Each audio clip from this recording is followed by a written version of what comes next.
We can start right now. There we go. What's up, you guys? Sean Ross Sapp, Fightful.com, with the brightest spot backstage at Black Label Pro. I'm least brightest. That was a joke. Well, let's step over here. Let's step right over here. AJ Gray, how you doing, man? Tired. Always tired. No, I'm doing good. How are you? Why are you so tired? Bro, being wholesome's really hard, dog. Like, I want to do bad shit. I want to do bad shit with my friends. So before you were wholesome, you were just wired all the time? No, I was just wild all the time, yeah. Because you know what everybody wants me to ask you. You even said it. Yeah, I'm the guy with the horny Twitter. That's me. The guy with the horny Twitter, and I wasn't even going to ask you, but you brought up the fact that you're wholesome. You brought up the fact that you were wholesome. I didn't. I was going to completely avoid that. You can't avoid it. You can't avoid it. It's impossible to avoid it. I can't help it. Man. I dug this grave and I have to lay in it. So you become GCW champion, but people just want to talk about your Twitter. I know, it's fucking stupid. I can have a good match. It's like, dog, your Twitter's funny. Like, fuck, watch the wrestling, people. Fuck, I'm somewhat decent. Watch me. You're very good at wrestling, in fact. So, correct me if I'm wrong. Was your win of the GCW title, was that your first singles win there? Yes, it was my first singles match. Actually, if you count the compound show, it was my second singles match. Yeah. But GCW main show is first singles match. So that's quite an accomplishment, obviously, considering the fact the guy you took it from. Yeah, and Nick Gage, he's a fucking king for a reason. Yeah, and I had people asking, like, what would you rather have, a rematch for that title or a date with Liv Morgan? I want my belt back. Fuck, man. No offense, Liv. No offense. You just gave me a headline. No offense, Liv. I want my belt back. Fuck Ricky Shane. I want my belt back. Okay, I thought you were gonna say fuck Liv Morgan, and I'm putting the headline. I'm putting the headline out there. AJ almost says fuck Liv Morgan. I didn't even come close to it. You cut me off. I didn't cut you off. You cut you off. You cut me off. You cut you off. No, you cut me off. You were like, oh, it's a headline. I'm like, no, it's not a headline. You don't let me finish my words. That's bad journalism. I'm on you. It is. That's bad journalism, Sean. Well, who do you want to bury? Do you want to bury anybody? No. Why would I want to bury people? I mean, I ask everybody to bury RJ City, and they usually do it. No, I don't. No, why would I want to bury him? I don't know the guy. Because. I think I know. No, I don't. You would remember if you did, so you probably didn't. Honestly, I don't think I've met the guy. Why would I bury him? He seems like a nice fella. He's really not. I mean, there's. You are. You just tried to. There's got to. You tried to say I said fuck Liv Morgan. So yeah, no, you're the one who needs to be buried.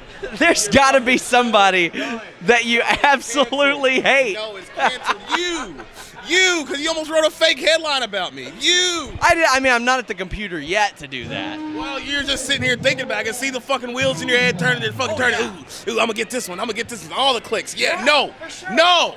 For sure. No. So, okay, you are actually a good wrestler. There are other things that go into being. I mean, you do have a pretty awesome Twitter as well, but I mean, you're good at that wrestling stuff. You beat Nick Gage for the GCW title. Needless to say, that was probably the most. You ended one of the best reigns of any championship in modern wrestling history. Yeah, that was me. So what goes through your head as that's occurring, and then what immediately followed? What's going through my head as it's occurring? Oh shit, this really just happened. Cause like it's been 800 days almost. Like you always go into a match thinking you can win, and you like that happens to that magnitude. You even get shocked a little bit because you're like, holy shit, I've seen what didn't put this guy away and I put him away. What the fuck? And I mean, Nick Gage is a god in GCW. Yeah. I mean, so when you do that, but then you turn around and everybody's like, well, man, AJ got fucked. I mean. I did. Who the fuck? The guy didn't even fucking have a goddamn match, man. What the fuck? And now you're trying to hide in this closet over here. No, like, you said come to the closet. No, you said. We're trying to put you in the closet. You said, let's walk over here and do this interview. Like, fuck, why would I want to come into a closet? Do I look fucking Mankind? Do I have a leather mask? Do I have a brown suit? No, I have black skin. That's not a leather mask. Oh. I thought it was. No. I don't know. I'm not Mankind. I'm not Mick Foley. I'm from Kentucky. I don't know the difference. No, I'm from Tennessee. Get your shit together. Oh, my God. Okay. This is Alabama or Mississippi. Get it right. That's a good point. That's a fair point. So, as first off, how do you get the call to come into a place like GCW, which has like a following that really just like once you go there, like there's going to be an entire subset of people who know who you are and what you're doing. Wait, say that. What was the beginning question? I couldn't hear you. What was the thought process when you got the call? Like you knew that some things were about to change for you when you get that call. Well, it was a Facebook message first. It wasn't a call. I was like, hell yeah, I get to wrestle for GCW again. Let's go. And your profile increased like significantly in 2019. What did your booking schedule look like in 2019 compared to 2018? 2019, like the tail end, really, like I was booked heavily on both years, but like in 2019, like the caliber of promotions, not knocking any place, but like the caliber of places like really just increased. And just like the caliber of matches and the caliber of opponents, they all just kept getting bigger and bigger and bigger. Like, so it wasn't that I was just like wrestling in flea markets anymore. I get to like wrestle in front of like big audiences against really dope competitors. So it's like everything just increased profile-wise. So, I mean, you, especially out here in the Midwest, like basically from where you're from up here to Indiana, Illinois, assuming the people can hear me, like there's promotions everywhere now. Why do you think that's the case specifically here, but not as much maybe in the South? I mean, it is in the South, but like a lot of things in the South is still like stuck a little bit in the past. Yeah. And it'll be time for them to evolve a little bit. No, Gabe, I'm not saying anything about your promotion. I'm just like using the word. But like, no, like an evolution needs to occur in Southern wrestling to me. So like, we should like kind of leave like all things in the past. We should like rebrand yourself. Okay. Start something new. Don't quit trying to be old. Quit trying to be what happened in the 90s or the 80s. Start doing what would happen now for you. Don't try to live in the past. Start building a present and a future.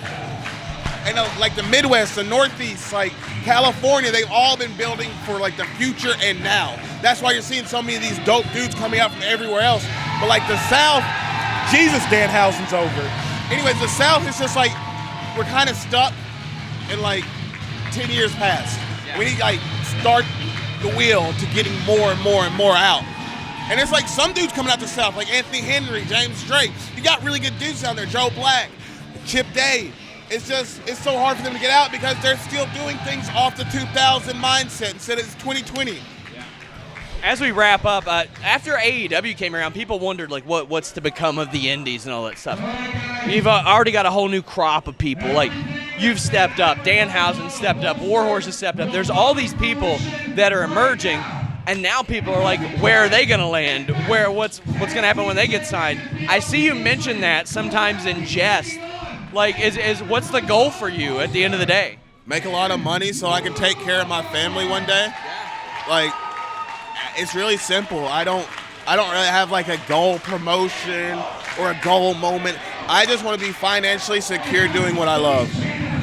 Let the people know where they can find the most wholesome Twitter account in the world. At Rich Homie Juice. If you're watching this, you knew it anyway. It's a good Twitter account. Yes, it's good. I'm funny. Limp Bizkit is still better than the fucking Beatles. I agree. The Beatles did suck. Like, can anyone literally sit there and say, hey, listen to a whole Beatles album? If they're under the age of 45, probably not. What top 3 Limp Bizkit tracks?